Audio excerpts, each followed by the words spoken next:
Good morning.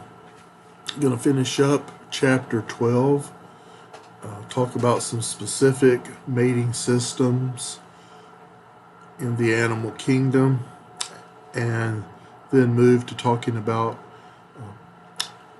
the sex or gender of individual plants and some mating systems that occur within the plant kingdom. So we're going to finish up our social relation mating systems a portion of chapter 12. It's kind of a very variable, very diverse chapter, a lot of different topics going on. So let's start with a couple specialized breeding or mating systems in animals. Cooperative breeding is a type of monogamy, as a matter of fact, very specialized in harsh environments, either harsh in terms of being hot and dry and maybe droughty, and maybe harsh in terms of fire being a very frequent factor in the environment. With this mating or breeding system, the parents are monogamous, and when they have young, their young will not leave the nest and go out on their own. Once they fledge, the young will stay and become helpers to their parents for one or two successive broods of offspring. And then when that happens, then those initial young will leave and start their own family units. So cooperative breeding is kind of like a family unit where offspring of the parents will stay and help their parents raise a couple successive broods of offspring. The young will learn how to survive in the harsh environment or the environment that gets a lot of fire, and then the young will learn these skills and then establish their own family unit at somewhere else within this harsh environment.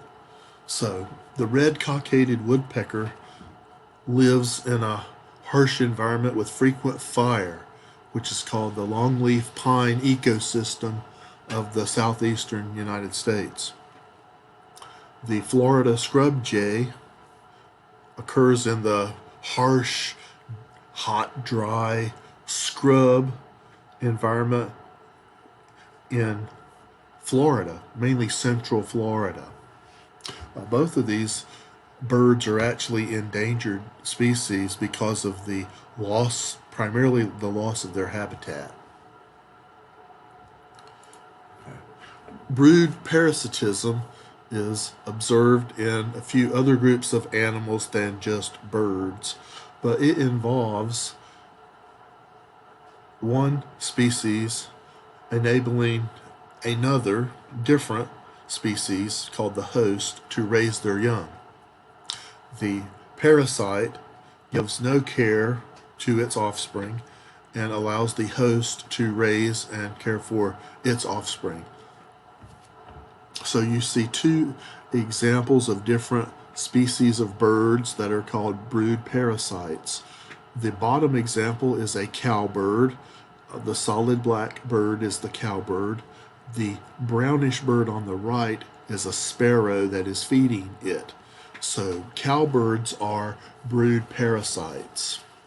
The cowbirds are thought to have once migrated with herds of bison and are thought to be brood parasites because they were always in a migratory motion and never really were able to set up their own nests for any length of time to raise their young. The bird in the top right is a European cuckoo, and it is in the nest and is being fed by either a warbler or a vireo. That's the smaller kind of a yellowish brown bird to the left of it. Cuckoos, in Europe anyway, are known for being brood parasites.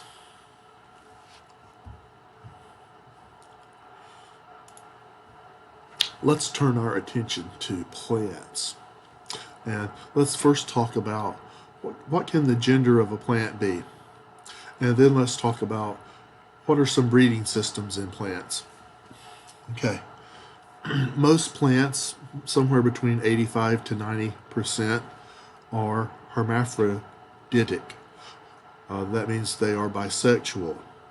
Most plants produce flowers, and there are two conditions of hermaphroditism within the flower. One is called a synoecious condition, in which an individual flower bears both reproductive organs. The stamen produces pollen, which contains sperm, the male gamete, and the carpel is a female reproductive organ that produces eggs or ova. So synoecious flowers bear both reproductive organs to produce both male and female gametes. A monoecious flower and plant produces unisexual flowers, and both types. The male is called a staminate flower. The female is called a carpellate or pistillate flower, and is a type of hermaphroditism as well. So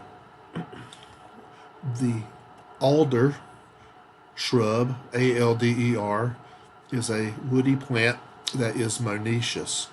The male flowers are in these long clusters or catkins, and they produce loads of pollen that is dispersed into the wind, and the pollen transports the sperm.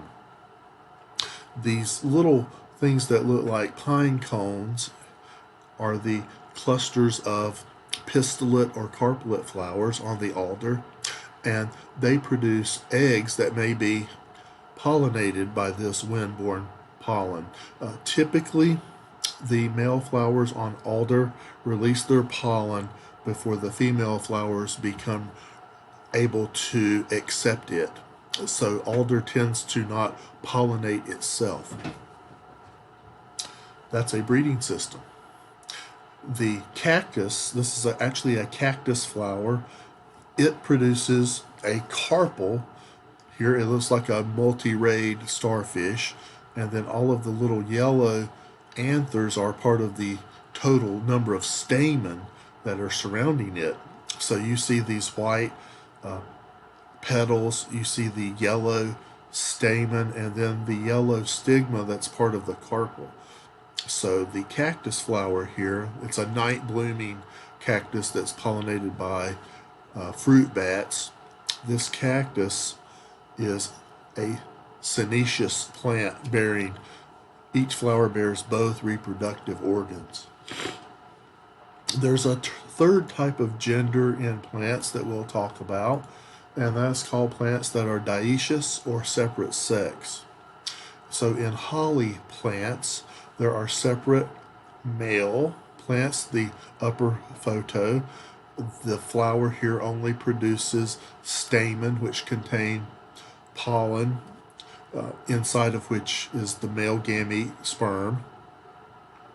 The female plant, if you will, the carpellate plant, is a separate individual altogether, and it only produces carpels, the little green bumps here, surrounded by the white petals.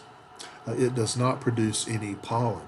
It only produces eggs. So separate sex plants have a breeding system that would certainly be called outcrossing, or they have cross-pollination. So that leads us then with the three most common genders of individual plants. Then what are the breeding systems that can form? And the two most common are inbreeding and outbreeding, selfing or outcrossing. And inbreeding involves self-pollination, where the same flower pollinates itself, excuse me, or pollen from one flower is transferred to the carpel of another flower on the same plant. These are the two illustrations in the top rite of self-pollination, which involves the breeding system called inbreeding. One plant mates with itself to produce offspring or seeds. Cross-pollination involves usually an animal transporting pollen from one flower on one plant to a different flower, typically of the same species, that is on a different plant. So, cross-pollination is the mechanism for the breeding system that's called outbreeding. Asexual reproduction is a common means of producing plants that are clones or genetically identical to one another. It is a very important breeding system in horticulture, landscaping, and the development of new cultivars of plants. And usually the stem of a plant in its various forms will produce new plants, and these new plants can be referred to as clones. Bulbs will produce little plantlets that can grow into new plants like onions. Stolones can form new strawberry plants. A corm of a gladiolus or a blazing star can form a new plant. Tubers can be cut into numerous pieces and form new crops of potatoes each year. A rhizome of an iris can be split apart and produce many new iris plants. And in all of these 5 examples, you would refer to this as cloning, where the offspring would be basically genetically identical to the parent.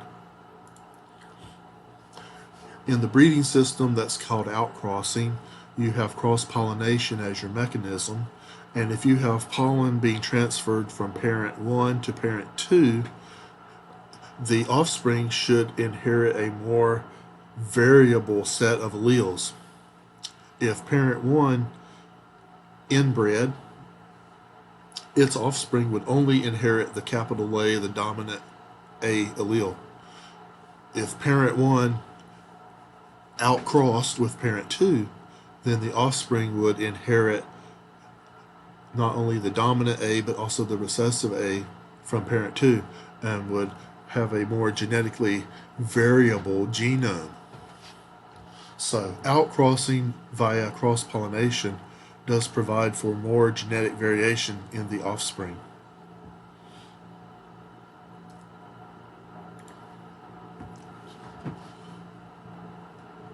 There are a lot of plants that grow in not only the temperate but also in the tropical regions of the world that produce 2 different types of flowers. One of them is called a chasmogamous flower. They are illustrated by the purple open flower of the violet and the orange open flower of touch me not. These flowers open and are most commonly cross-pollinated using insects. If cross-pollination doesn't work, these plants and lots of other plants that grow in the temperate and tropics of the world will produce a second type of flower called cleistogamous. The violet produces these cleistogamous flowers at its base, and the touch-me-not produces these cleistogamous flowers on its stem. They are flowers that are closed and they only self-pollinate, which ensures seed production and also ensures that there will be some seed that are produced that are clones of the parent. Whereas if the chasmogamous flowers are cross-pollinated, that would ensure that some seed would be produced that would have a little bit more genetic variation in them, at least in theory. So plants have several different types of genders. Most are bisexual, but some are unisexual. Plants have 2 main mating systems, which are called inbreeding and outbreeding. And that kind of concludes chapter 12, and we'll move on to extinction next.